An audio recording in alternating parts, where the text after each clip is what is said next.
What is going on, everybody? Welcome back to TTP Sports. Sadly, you cannot win them all. The Phillies dropped the second game in this series to the Milwaukee Brewers by a score of 5-3. The Bats weren't able to do much in this game, especially against the Brewers' very nasty bullpen. And your relievers that came into the game, they were not able to keep it at a tied ball game once the Phillies did eventually tie it up in the bottom of the fifth inning. Bats really weren't able to do much against the bullpen, and it kind of just, it sucks in that regard. You can't win them all. I'm not going to be overly mad at this game, but there are definitely some things that definitely do frustrate me in this. Of course, the runners in scoring position, you go 1 for 8 in that aspect.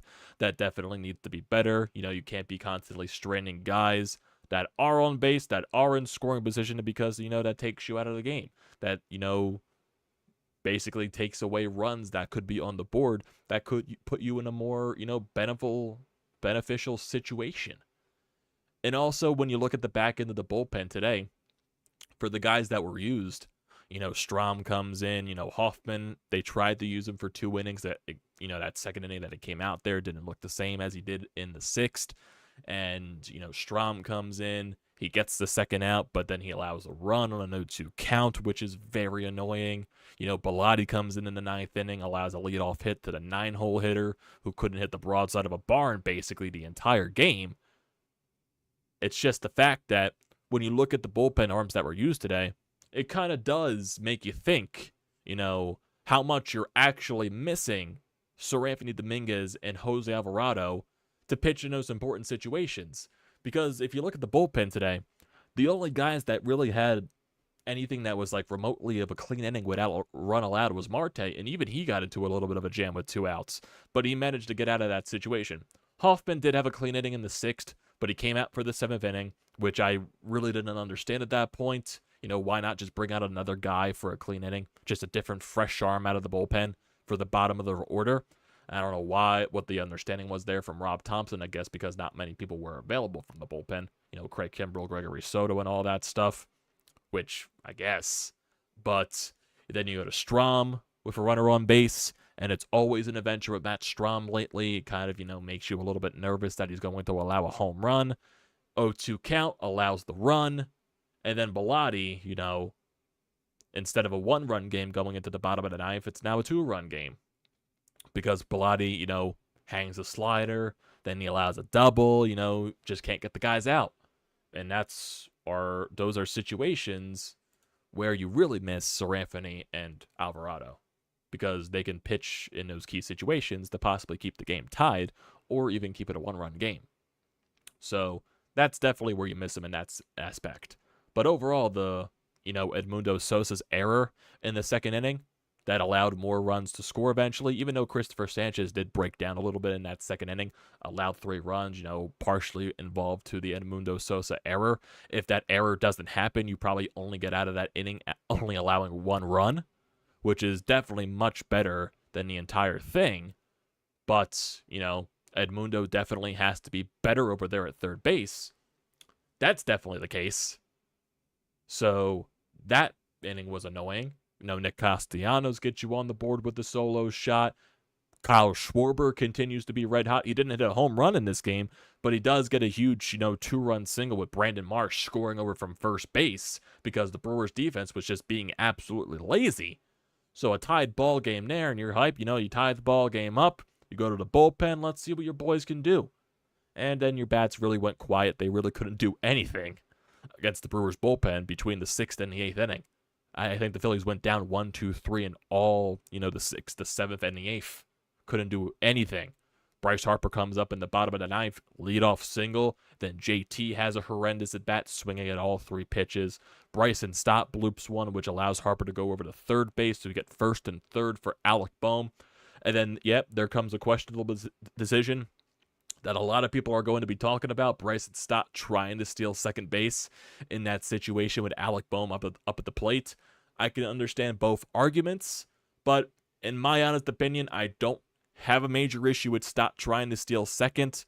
Bohm, he does technically hit a lot of ground balls, and you want to try to get yourself out of the double play situation in a very important stretch there. And honestly, if you look at that entire play, Williams on the mound for the Brewers, he was waiting a bunch of time, wasting a bunch of the pitch clock, waiting for something. He throws the pitch, and you're thinking to yourself, is he just going to throw another changeup? Because he does love to throw those. It's his best pitch. But you think to yourself, it's a fastball right down the middle of the plate, and Contreras, you just got to tip your cap to him because that was an absolute dart by Contreras and made the play very close than what it actually looked like. If any other type of throw, if the throw was not as, if it wasn't a fastball thrown right down the middle, if it was a changeup, or if the throw was just off by a couple of inches, Bryson Stott is safe by a mile. So you just got to tip your cap to Contreras for throwing an absolute dart to second base to get Stott out there. So I really don't have an issue with stealing second base. The major issue I do have with that situation, it doesn't revolve around Stott stealing second. It kind of revolves around Alec Bohm not swinging the bat at a fastball right down the middle, because if you know your player might attempt to steal second base, wouldn't you want to try to put him in a better position possible to not get thrown out and maybe swing the bat to fight the count? Either you put the ball in play or you foul it off just to, reset the count or something like that. So I need Alec Bohm to swing the bat there. And there was also a switch situation earlier on in the game, too. I believe this was in the 7th inning when the Brewers took the lead when Matt Strahm came on the mound. They take the 4-3 lead. Alec Bohm comes up in the bottom of the 7th, leading off the inning. And the ball, he, looked very good off the bat. The cameraman really fooled you with the angle that he did because, the way the camera tracks the ball behind home plate, it went so high up in the air, you're thinking that ball is like 15 rows back in the stands. No, it dies right at the warning track. So we all thought Alec Bohm leading off the bottom of the 7th inning, it was a game-tying solo shot. Nope, a ball that dies right at the warning track. There were a couple of those that happened to the Phillies today. I thought Trey Turner had an opposite field shot, but no, it died like right before it got to the warning track. So obviously the ball just wasn't carrying today. And I guess Bohm got it off the end of the bat. That's why it didn't travel that much, or he just got it too much up in the air. I have no idea. But, you kind of think with Alec Bohm, with all the weight that he put on this offseason, per se, that he would be able to get that type of swing out of the ballpark, at least into the flower bed, into the first row in left field. Kind of wish that ball carried a little bit. Hit the weight room more, Bohm. Come on. That ball's got to go out. The ball's got to go out. And you also got to swing the bat there when Stott's trying to steal second, in my opinion. I feel like you just got to swing the bat. Got to swing the bat. Because it just allowed Contreras to throw an absolute dart. So, it turned into an unfortunate situation. And then Bohm struck out on the very next pitch to end off the game. So what turned from an exciting possible rally with the winning run at home plate turned, into a caught stealing and then strike out on the very next pitch.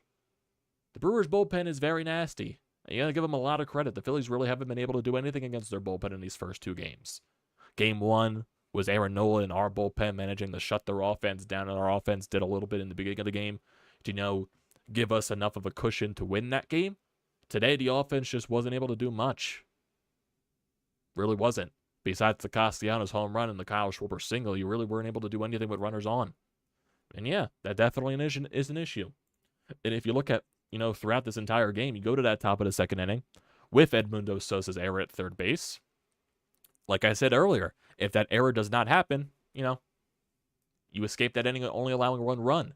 But error happens, 2-run double, then another hit, third run scores, so nothing really, can do about that, I guess. Looking at the rest of the game, Marsh with a leadoff double in the bottom of the 3rd.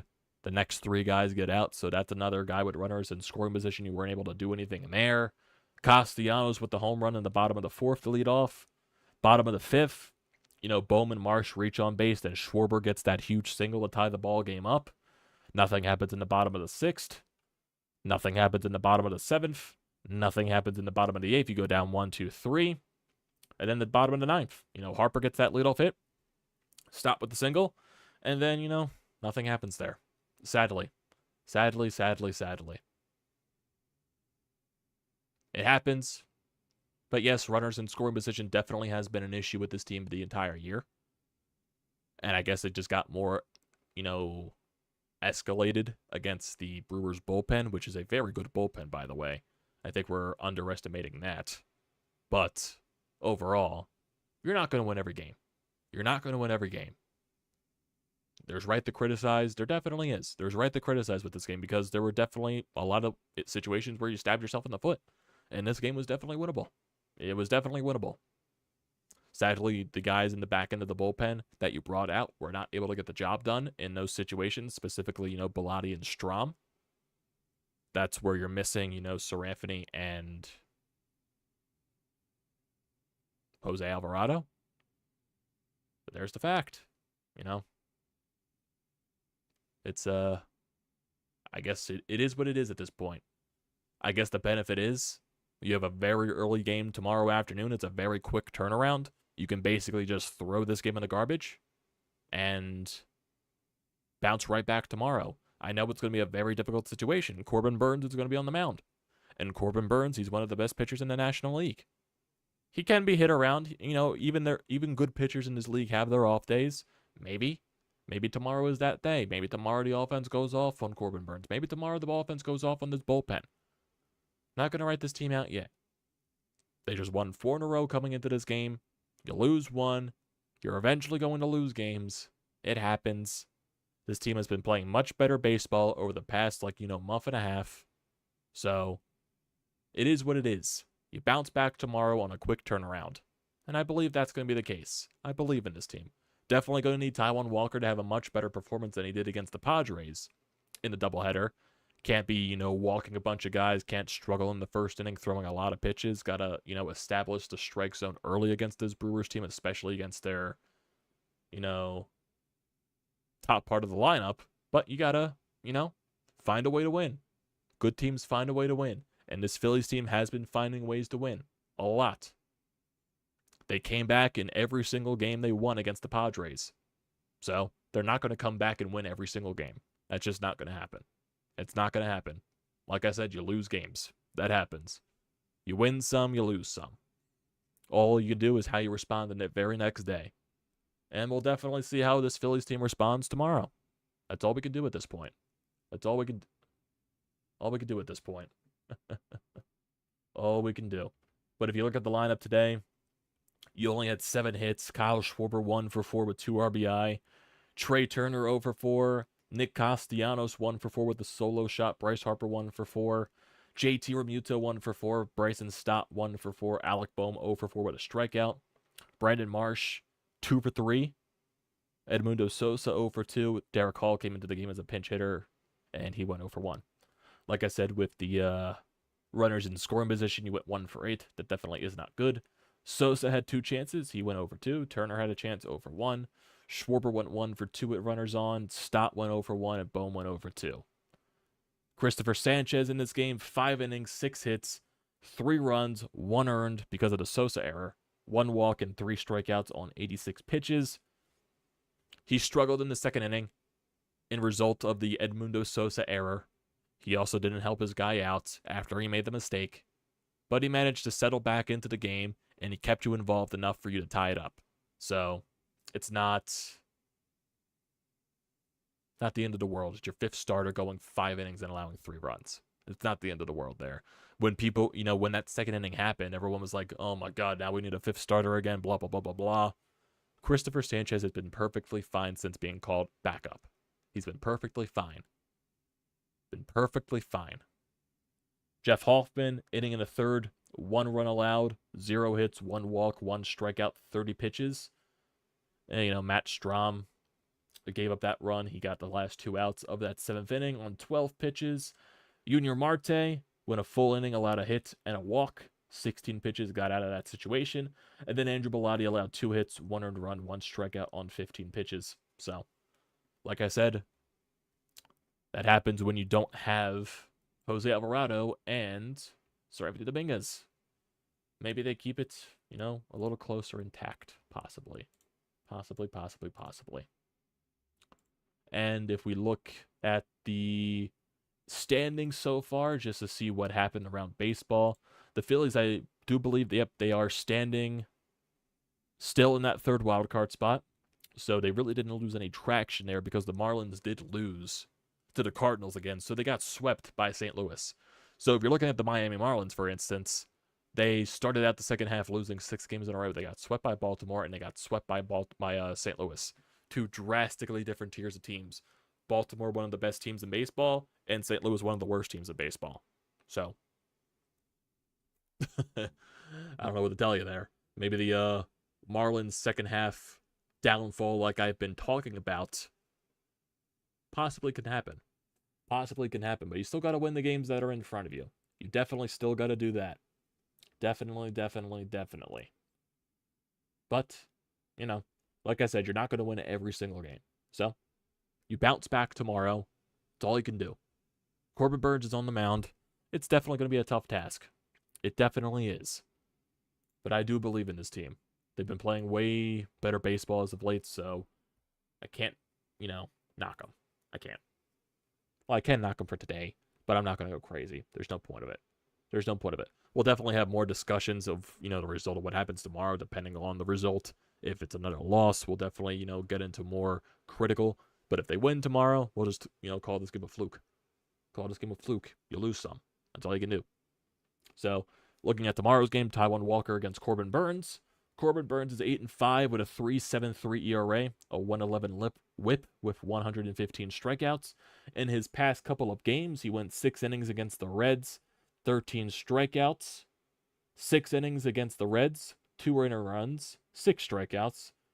7 innings against the Pirates, 2 earned runs, 7 strikeouts.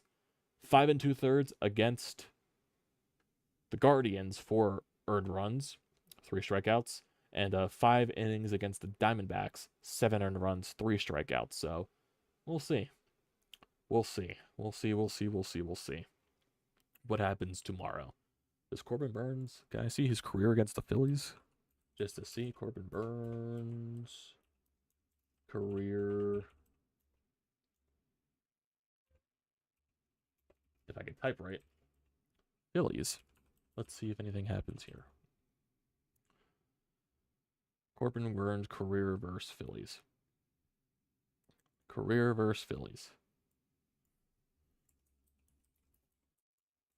Burnes' career Phillies. If I can specifically find the stat.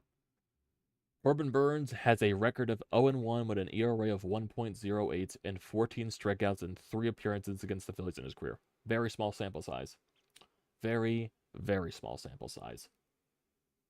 So, really not much to go on there. Not really much. Not much at all. Not much. Just looking at the standings again. If I'm looking at everything right, the Baltimore Orioles, they did tie the Tampa Bay Rays in first place in the American League East. So that's interesting there. Definitely is. But yeah, not much you can do. All you can do is bounce back tomorrow with a very quick turnaround. That's all there is to it. I don't care who is on the mound. I want to see this offense bounce back. And I want to see them give Taijuan Walker some help. I want to see it. I do. Win tomorrow, then you go on the road trip this weekend against the Cleveland Guardians. And that definitely, hopefully, should be an easy weekend. Well, let's see what this team can do. Let's see.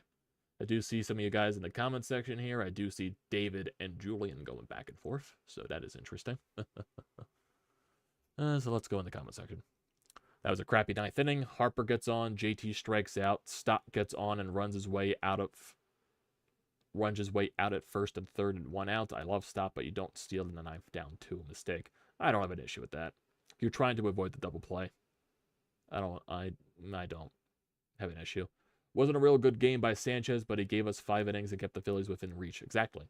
1 for 8 with runners in scoring position will not do the job. Again, too many Ks for the Phillies offense. How many strikeouts did they have today? That did not check. Yeah, they did have 10 strikeouts. So, that's definitely something. How many times did they walk? They didn't walk at all in this game. So, that's definitely something to look at. What else? It's going to be a tough game tomorrow and try to take the series. Oh, it's definitely going to be tough with Corbin Burnes on the mound. But, got to be up for it. Can't win every game, but seriously, we ran out of our way of a possible tie in the bottom of the 9th. Yeah, it happens. With Stott, it was aggressive baseball. Sometimes it works. Not this time. The stars weren't aligned. Everything had to be perfect for Stott. Yeah, basically. If you, like I said, that throw by Contreras, if it's not a fastball in that situation, it's a changeup, or if the throw by Contreras is just off by maybe just a few inches, stats safe by a mile. That throw and everything from that play was just perfectly perfect by Contreras. So you just got to tip your cap to him. That's all. That's all. That's all. All I see is Julian and David. Play nice, guys. Play nice. Come on. Be classy to each other. Come on, guys. Come on.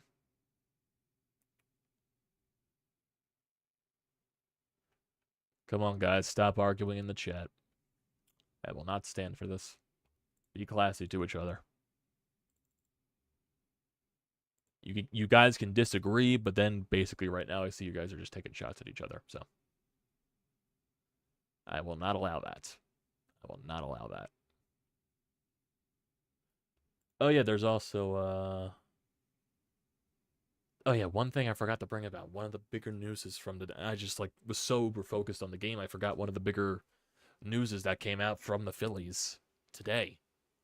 You know, Andrew Painter getting Tommy John surgery now. Phillies elected to do that. So I guess at this point it was inevitable.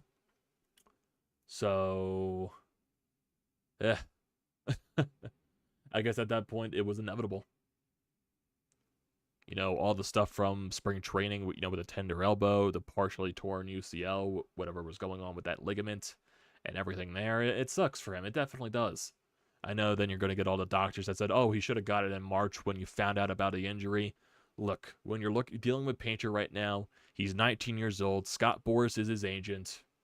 And, you know, he was trying to find the best route for his player. He didn't want to go down a route that could possibly destroy his career. And yes, Tommy John definitely isn't the altering, you know, life-altering, career-altering surgery that it once was. Many players come back and pitch perfectly fine from Tommy John surgery. There's still some cases where some players aren't the same, i.e. Noah Syndergaard. But yeah. And when he's going around finding second opinions, when he goes like to the actual Tommy John surgery doctor in LA, the same guy that did Bryce Harper's Tommy John surgery, and the guy tells Painter that he does not recommend it, I mean, you could understand the Phillies' point there. You could. You could understand the Phillies, you know, predicament, not forcing him to get Tommy John surgery when the literal doctor that did Harper's surgery is telling them, no, you don't need it. So it's understandable why they were taking this route. You also got to handle Scott Boras is going to do anything what's best for his client, and maybe he also thought, you know, from that doctor's perspective that, you know, Tommy John wasn't the best idea to get at that point. But now we're at this, you know, this predicament. He's 19 years old, getting Tommy John surgery, well, probably 20 right now. Sadly, you know, now next year is not in question. He is going to miss all of next year too. Can't do anything about it. You know, he's still going to be part of this team for the foreseeable future. I know a lot of people want to put him in trade talks right now, but now no one's going to be trading for a guy that is getting Tommy John surgery. So I bet you can perfectly place Andrew Painter out of any type of trade talks. But yeah, it definitely sucks. It definitely sucks to see. I'm not going to lie. But I'm not going to sit here and play doctor saying that he should have got surgery in March when the doctors were saying no, he doesn't need it. So that's all I'm going to do. That's all I'm going to say on that part.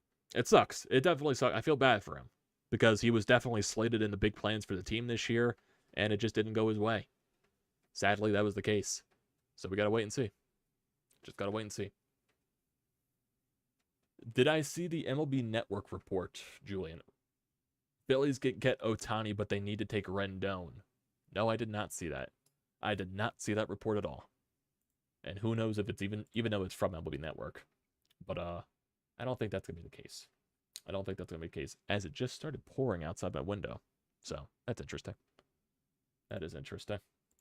But yeah, it sucks for Painter. It does. But at this point, I am focused on putting this team in the best possible position to win a championship over the next year or two.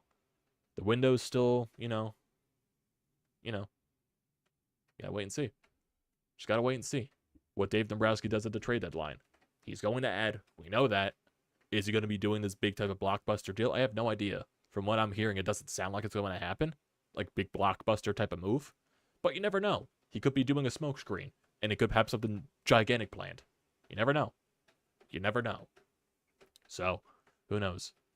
Painter's not going to be, on the team for the next year or so until he's 22 years old. So you're just going to wait and, wait for that to happen.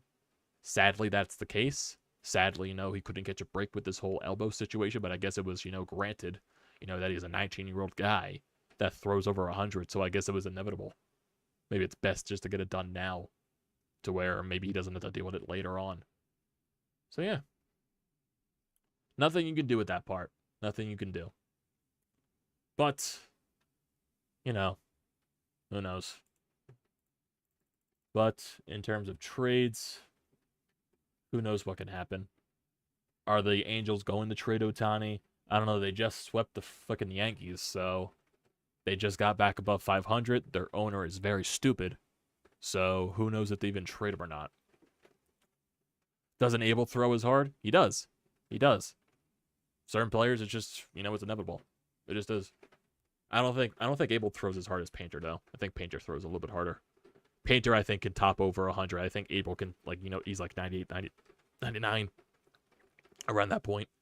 So, who knows? If there's a chance, is Mick Abel a trade chip? Possibly. Could McGarry be a trade chip? Possibly. Of course, they're not going to have that big of a, of a value as a Painter would have, but who knows how much Painter's value is, shot now with his Tommy John. So that sucks. That sucks. But I trust Dave Dombrowski to go find the right deals to help this team. Maybe he does go out and get another fifth starter. Who knows? But I don't think that's the priority. He's going to go find another bat to play the outfield when Bryce Harper goes to first. Didn't Abel have injury issues? I'm not entirely sure if he did. I'm not sure if he did. He's been relatively healthy from my understanding. Ohtani is not getting traded, and he is signing with the Dodgers in the offseason is my guess. I wouldn't be shocked if that's the case. But it would be very stupid for the Angels not to trade him. It'd be very stupid. Very, very, very stupid. And that's where I'm looking at the trade deadline right now, and that's specifically for Shohei Ohtani, even though Shohei Ohtani would put this Phillies team over the top with a top-tier starter and a power bat. But don't think that's the route Dave Dombrowski was going down. I would still love to see Nola Arenado. I would still love to see that. But I don't know what he's going to do. I don't know what he's going to do. But right now, that's still a couple of weeks away. Still a couple of weeks, even though you make trades before that standpoint. But we'll just have to wait. But for now, Phillies play tomorrow afternoon. Quick turnaround. Bounce back after this loss. See what they can do against Corbin Burns. Not worried. We'll discuss what happens tomorrow after it happens, and we'll go on from there. So, thank you guys for joining tonight. I always appreciate that. Don't forget to leave a comment in the comment section down below. I'd like to see those. Don't forget to drop a like. Don't forget to check out the description. Don't forget to hit that subscribe button. It does me a great deal of service. Join the TTP Sports family. Also, use the code TTPSPORTS, $20 off your first purchase at SeatGeek. Great deal. Don't pass it up. Thank you once again for joining me tonight.